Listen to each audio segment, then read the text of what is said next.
Hi, this is JR Cofer of Gospel of Health. I'd like to talk to young preachers, whether you be preachers, teachers, medical missionaries, however you come to the faith, however you're going to do the work. I want to talk to you about the dollars and cents of ministry. In doing ministry over the years, I've seen that there are a lot of people that really want to do ministry, but they don't understand the dynamics of the dollars and cents of it.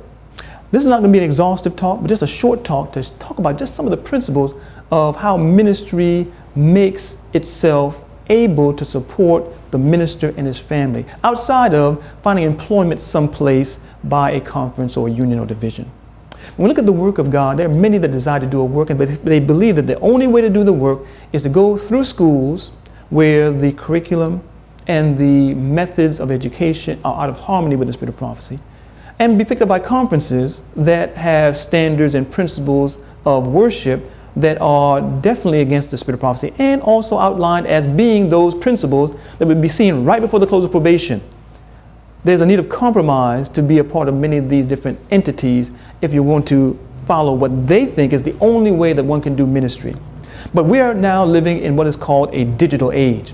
In this digital age, we see a time and period where we have a system in place which has revolutionized the world only in a way that's been seen before in the Dark Ages. Dark Ages, with the advent of printing, we saw a revolutionary way for the common person to have power to speak and to have a platform to get his word to the masses, whether it be a secular person or a preacher. Martin Luther, Huss, Jerome, all these individuals used technology to get the message to the world and to challenge the power of the nominal or the secularized church or the papal church that controlled the centers of religious training and education. The church was an individual or a place or a entity unto itself, and it had power. And unless you were in the church or in a pulpit, you had no ability to really talk to people. The church was a close-knit type of situation. The ability to give messages was very, very difficult. But with the advent of preaching through printing presses, through the press or through the movable type especially, quickly whole sermons could be printed and scattered abroad like the leaf of autumn. Rather than having one preacher take time to try and preach here and there, traveling, moving, doing various things for the various different congregations, one sermon or a number of sermons could be bound together and sent broadcast all over the world.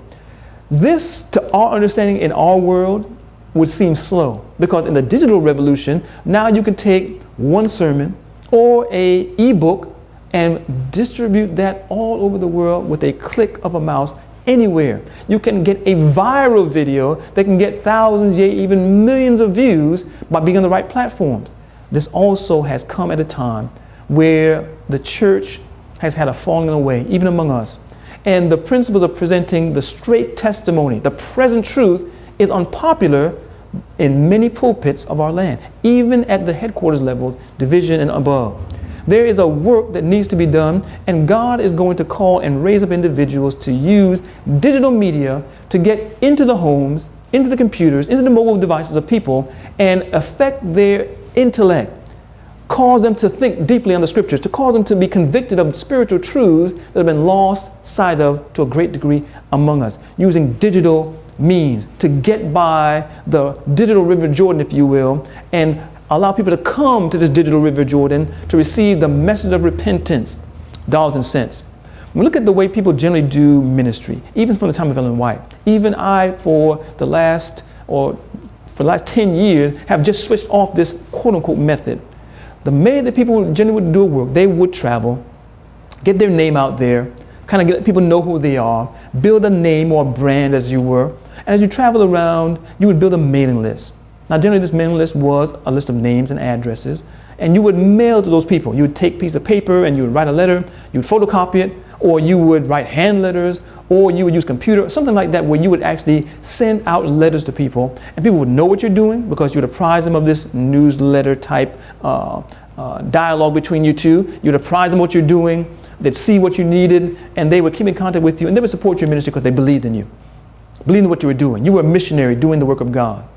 And this circle that you had of supporters, this footprint you had, of doing the work was able to support your ministry. Sometimes you put different advertisements for various videos you had inside there, or DVDs and so on. That's modern, of course. Back in the day, back in Ellen White's time, they advertised books. And through individuals getting donations, and also offering books that were present truth oriented, and also sometimes traveling to various places and holding meetings and getting direct donations, these three ways were the ways that people generally would get a large amount of support for their self-supporting ministry. Now, some people also would have products like health foods or health products. They would also make that a part of a store concept, where even through the mail, they would also mail products as well as books to people that wanted them. This was a kind of a mix that you had. And generally, by sending out those letters consistently, people knew what you had, what you were offering as far as literature evangelism or even health evangelism. They knew what you were doing, and they would support the ministry and also get media from you, books and so on, to support you month by month, and you were living by faith. This paradigm has been greatly changed to a lot of people. Some people still are doing this, but now through the digital age, you're not so much relying upon traveling and going to various churches. You can do that, but today you don't necessarily have to do that. Today, if you can create a video or some type of media that can have a platform like, say, YouTube or Facebook or Instagram or many other different social media platforms, and you can position yourself with the right mix of pictures and posts and discussions, as well as your media pieces again, to underpin these things, you can get a viral effect all across let's call it a footprint that you have on social media, your social media footprint. You have 200 friends, that's your footprint. Those friends that actually see your post, that's your footprint. That's where you can actually break out and get a viral effect that can go on and on and on, depending on how timely the video is and how much power the Spirit of God is working through you, whether by pen or by voice. In this dynamic, you can, without traveling, go all over the world. Go to all 50 states, go to the various islands of the sea. You can go all over the world digitally. And you can build up a name and a brand just by a digital format. So much so that with the digital format, you don't have to send a newsletter. You can do a weekly sermon, and a weekly sermon is your newsletter. It gives testimonies, it gives scriptures, it gives exhortation to people. It shows them what you're doing. And by this digital format, they can also digitally connect with PayPal on a website and support digitally. The use of paper for Gospel of Health has gone down dramatically. I don't mail out hardly ever anymore. I don't use the mail very much. I don't even have really a store. I don't even sell my DVDs or sell CDs. I generally give away the media for free. Allow it to be on a platform like YouTube that can be shared or downloaded, so that people can get the media and share the media and get it out. And by leaving on the end of every video how people can contact me, as well as throughout the video, who has it and who can, then wherever the video goes or whatever people do with it, authorized or unauthorized, it shows who I am and how to get back with me, so that digitally people can connect with the website and support the work without me ever going anywhere. Digitally, people can connect with me and call me through Skype. They can call me on my cell phone. They can contact me and talk with me directly, and also, again, support the work. Now, again, I could do ebooks, and I plan to do ebooks, which again is another aspect of helping the work go forward and financing the work. I could also do natural remedies, do different products. I could do that. I don't really see the call personally to do that, but even that's a way you can start a store and actually help people that need various health products that could be beneficial. That's another way. I could offer books and mail books. But again, just by using social media and digital platforms, I've been able to, without traveling, speak to thousands of people every week. Every week, on average, I reach at least 5,000 people. Every week, without getting on a plane or train, getting in an automobile, 5,000 people. That's just digitally. And the number continues to expand. A percentage of those 5,000 people are supporters, and they support the ministry, and that number expands and expands and expands. And again, without traveling, I've been able to get the name of the ministry and the work that I do throughout the world, and also receive ministry funds to do the work, expand the work, and help others, bring others into the work by sharing schools of the prophets, training schools and so on, so the work can go forward in God's way. The dollars and cents of doing ministry. Also, this gives the autonomy to the individual under God to do as God would have them. Some people have an idea that you need to have accountability, and they make accountability the end all of righteousness. Now, does someone that preaches and talks online or with a self-supporting ministry not have some type of accountability? What about the people that support them? Those people that support them, are their accountability? If you're preaching error, do they have to support you? They can send that money right over to Doug Batchelor if they want to. Stephen Boyle, or many other people that people support now. They can send that money anywhere. You have a tremendous accountability. Now, when you preach and you're preaching absolute foolishness, but the conference still supports you, where's the accountability there? When you preach all the various teachings that we see the One Project preaching, and because they were sent by the conference, they still get a paycheck, how much accountability is there?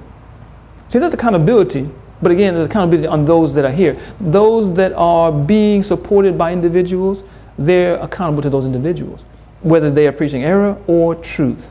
Brothers and sisters, if it's of God, it's going to prosper. But unless we understand the dollars and cents of this paradigm, this new paradigm, and using digital technology, we would not really see the opportunities that we have to do ministry.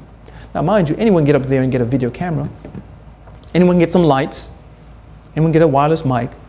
Anyone can get up there and preach all types of heresy, foolishness, and complete and utter nonsense.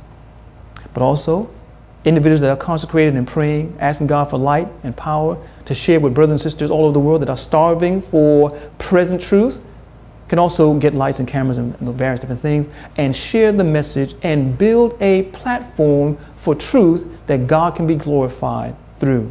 They can create an interest all over the world, and even through the 50 states, that they can, by looking at the analytics on YouTube and Facebook and these various platforms, see where their interest is and say, hey, you know what, my main interest is in California. Let me go to Los Angeles and hold a meeting. Let me tell people on these platforms I'll be there, and watch that hall or that hotel room that you rent get filled up. Because you've been there before, you've been there digitally. You've built a rapport with people. They've started supporting. And you can go there and hold a camp meeting, a training session. You're actually, by preaching, doing a work that we see in the Bible. God, who created all things, created it by the Word. And by the Word, again, all things that the preacher needs to have and to live through comes as well. Brothers and sisters, there's a digital way to understand the dollars and cents. And as we continue going through these various little segments here dealing with how to do the ministry and how to really understand this new paradigm, pray with us as we're trying to help raise up, even intellectually, a final generation. This is JR Cofer. And again, may God bless you.